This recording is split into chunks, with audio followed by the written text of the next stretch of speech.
बच्चों आज करते हैं exercise 1.5 class 11 question number 3। Taking the set of natural number as the universal set. हमें क्या करना है इसमें क्वेश्चन नंबर 3 में यूनिवर्सल सेट ले लेना है एक हमें क्या नेचुरल नंबर मतलब 1 2 3 4 5 इस तरह से हमने एक नेचुरल नंबर का यूनिवर्सल सेट ले लिया। अब हमें क्या करना है जो नीचे हमें दिया हुआ है क्वेश्चन में इनके सबके हमें कॉम्प्लीमेंट्स निकालने हैं। तो सॉल्यूशन सबसे पहले हमें क्या करना है सॉल्यूशन में फर्स्ट पार्ट क्या पूछा है x such that x is N even natural number. अब ये जो है हमें दिया है x और x ये सारे इवन नेचुरल नंबर है। इवन नेचुरल नंबर क्या होता है 2 4 6 8 10 इस तरह से। तो हमारे जो नेचुरल नंबर अगर कोई सेट का सारे के सारे जो किसी भी सेट का अगर नंबर इवन है मतलब 2 4 6 है तो कौन से नंबर बच जाएंगे कम्प्लीमेंट क्या आ जाएगा इसका 1 3 इस तरह से ना 1 3 5 7 तो ये क्या हो जाएंगे ऑड नंबर। तो x such that at x is an इसका कम्प्लीमेंट क्या हो जाएगा an odd natural number. Same चीज पर क्या हो जाएगा इवन की जगह ऑड जो है ना इसमें नहीं आएंगे इस सेट में तो वो हमारा कम्प्लीमेंट हो जाएगा। सबसे पहला फर्स्ट का ही हो गया। अब इसका सेकंड जो पार्ट है सेकंड पार्ट क्या दिया है x such that x is N odd natural number. अब ऑड आ गए तो क्या हो जाएगा ये सारे के सारे जो नंबर बचेंगे कम्प्लीमेंट में वो क्या हो जाएंगे यूनिवर्सल सेट में। ये आगे ऑड में 1 3 5 तो क्या बच गए 2 4 6 इस तरह से बच जाएंगे ना तो ये क्या हो जाएंगे इवन नेचुरल नंबर। यहाँ पर is an even natural number कर देंगे इन्हें लिख देंगे बस। ठीक है बस इतना लिखना है इसमें। और फिर थर्ड पार्ट दिया है x is a positive multiple of 3। अब 3 के मल्टीपल क्या होंगे देखो यहाँ पर 3 के 3 6 ठीक है 3 6 9 12 इस तरह से हो जाएंगे सारे के सारे। तो अब क्या बचेंगे हमारे पास बचेंगे वो नेचुरल नंबर जो 3 से डिवाइड नहीं होंगे। तो हम यहाँ पे लिख देंगे x ठीक है x belongs to natural number वो नंबर होंगे and x is not multiple of 3 है ना मल्टीपल ऑफ 3 ये हमारा अगला हो जाएगा। इसके बाद हमारा नेक्स्ट होगा फोर्थ का आंसर क्या देखो फोर्थ क्या दिया है इसने x is a prime number. ठीक है अब प्राइम नंबर अगर ये हो गए प्राइम नंबर जो किसी और से डिवाइड हो जाते हैं है ना जो किसी से डिवाइड हो जाते हैं। ठीक है तो प्राइम नंबर क्या होते हैं जो किसी ना किसी से डिवाइड हो जाते हैं।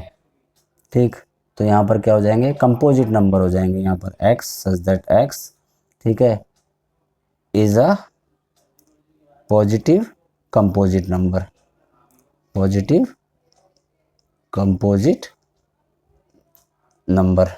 और x जो होगा वो इक्वल होगा 1 के। ठीक है ना इस तरह से हमारा फोर्थ पार्ट हो जाएगा। फिफ्थ पार्ट क्या दिया है फिफ्थ पार्ट दिया है x is a natural number divisible by 3 and 5 जो 3 और 5 से डिवाइड हो जाएंगे।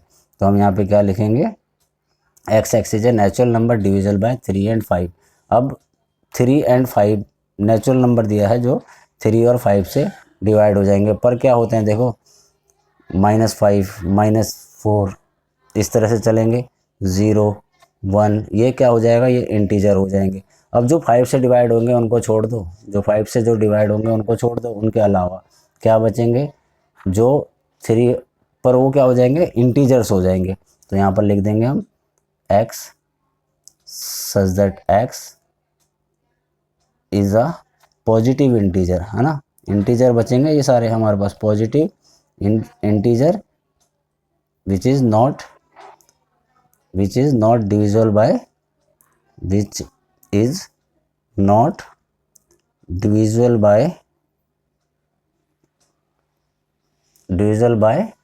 3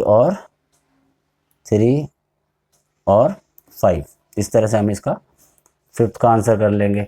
अब हमें दिया है यहाँ पर सिक्स क्या है, x x is a perfect square number, ठीक है। तो यहाँ पर क्या हो जाएगा हमारा, जो स्क्वायर नंबर नहीं होंगे, ठीक है। 6 में हम लिख देंगे, 6 का आंसर क्या लिखेंगे हम, x x is a perfect square number, तो यहाँ पर आ जाएगा 6। क्या लिख, x x is a perfect square number, तो क्या आंसर लिखेंगे यहाँ पर, एक्स सच दैट एक्स, ठीक, नेचुरल नंबर होंगे ये सारे, ठीक है, natural number and x is not a perfect square, ये हमारा कंप्लीमेंट हो जाएगा, जो स्क्वायर में नहीं आएगा। इसके बाद 7th है, 7 देखो क्या है, x x is a perfect cube, अब यहाँ पर ये सेम यही हो जाएगा, पर जो perfect cube natural number and x is not होगा ना, ये is not a perfect cube, है ना, इस तरह से इसे लिख देंगे। फिर 8th पार्ट क्या है, यहाँ पर x सच दैट x + 5 = 8, ठीक है। अब यहाँ पर 8th का जो है, यहाँ पर बोला है x + 5 = 8, अब x + 5 = 8 होता है। अब 8 के अलावा यहाँ पर x की वैल्यू क्या है, 3, मतलब जो हमारा सेट होगा उसकी वैल्यू होगी 3, तो 3 के अलावा जो भी नंबर होगा हम यहाँ पर डालेंगे तो वो कंप्लीमेंट हो जाएगा। 3 के अलावा सिर्फ 3 से ही तो 8 बनेगा ना, 8 किससे बनेगा, 3 से बनेगा, तो 3 के अलावा जो भी नंबर होगा तो सारे नेचुरल नंबर होंगे, सिर्फ 3 नहीं होगा, तो यहाँ पर लिख देंगे S x such that x, ठीक है, and x not equal to 3, x जो है 3 के इक्वल नहीं होना चाहिए, और जितने भी नंबर होंगे सारे नंबर इसमें आ जाएंगे। 9th पार्ट क्या है, 9th पार्ट है x 2x + 5 = 9।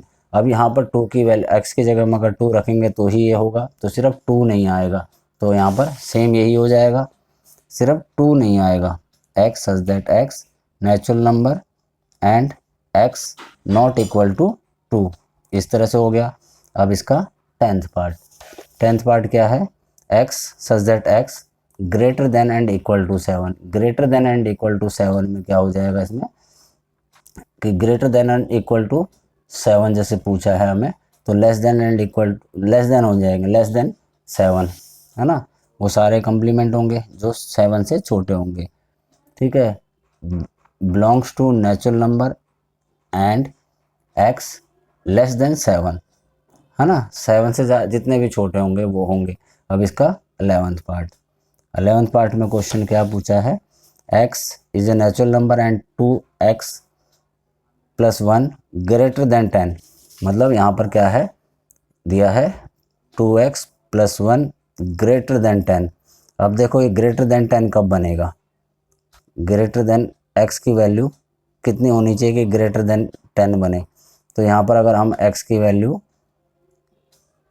क्या रखेंगे कि ये 10 से ज़्यादा बने, तो 2 × 9 + 1 होता है ना, तो 9/2 + 1 ग्रेटर देन 10, तो यहाँ से 2 से 2 कट गया, 10 ग्रेटर देन 10, तो 9/2